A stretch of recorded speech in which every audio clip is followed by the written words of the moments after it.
Israel on Thursday said it has formally decided not to cooperate with an International Criminal Court war crimes investigation into the situation in the occupied Palestinian territories. Here's a summary of the article. Israel on Thursday said it has formally decided not to cooperate with an International Criminal Court war crimes investigation into the situation in the occupied Palestinian territories. The ICC sent a deferral notice on March 9, giving Israel and the Palestinian Authority a month to inform judges whether they are investigating crimes similar to those being probed by the ICC. Had Israel informed the court that it was in fact carrying out its own probe into alleged war crimes perpetrators, it could have asked for a deferral. Ahead of the deadline, Israeli Prime Minister Benjamin Netanyahu's office issued a statement saying the government had agreed to not cooperate with the ICC. Israel would instead send a letter to the court, completely rejecting the claim that Israel commits war crimes, it said. The letter would also reiterate Israel's unequivocal position that the Hague Tribunal has no authority to open an investigation against it. The world's only permanent war crimes tribunal, the ICC, was set up in 2002 to try humanity's worst crimes where local courts are unwilling or unable to step in. Hamas has welcomed the ICC probe and argued that its attacks on Israel were justified acts of resistance. Thursday's statement marked the first time that Netanyahu had made it clear Israel would not directly engage with the ICC. The United States has also criticized the ICC investigation and voiced support for its ally Israel. This post received a score of 8,400, with an upvote ratio of 95%. Here are the top comments in response to this article. What level of authority does the ICC have in this investigation? If Israel is found guilty, would any punishment be enacted?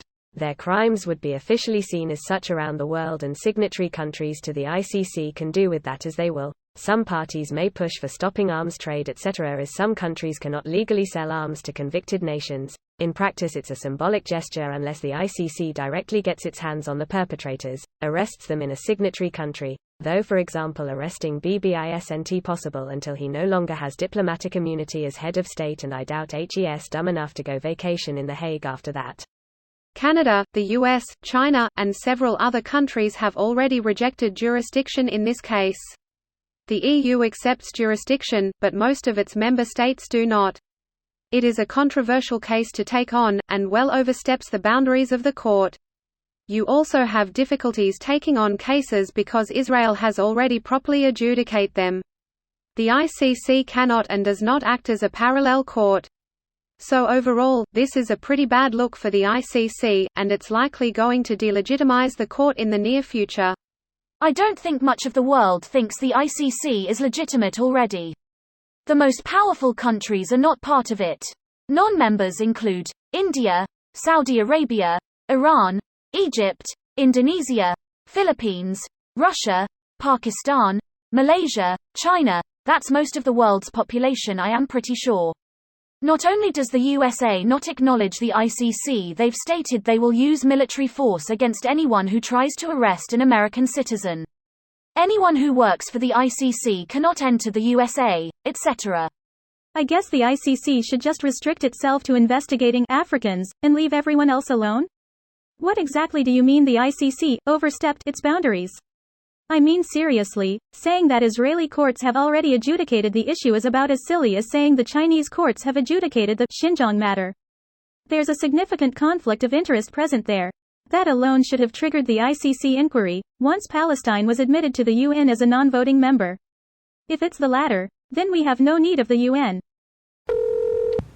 USA voiced support for its ally. Yeah, well, when you're locking children in cages and forcibly sterilizing women against their will, I guess you have to buddy up with other genocidal maniacs. The USA interferes and fucks up the countries to our north, causing wars, governments to be worthless to say the least, leaving them open to ruthless gangs and cartels to rule and then propagate that the fleeing masses are crossing into the US to destroy our liberty and freedom. Like, if you have any sense at all, you know it's the capitalist-run government strangling the working class. Israel is an illegitimate country that has been steadily ramping up the ruthless destruction of Palestine since 1948. Then you get the US and the UAE normalizing Israel-Palestinian relations without including Palestine. This video was automatically created by Reddit to speech. The article and comments in this video were selected from Reddit according to their upvotes, and any paraphrasing was performed by smmry.com, without any human intervention.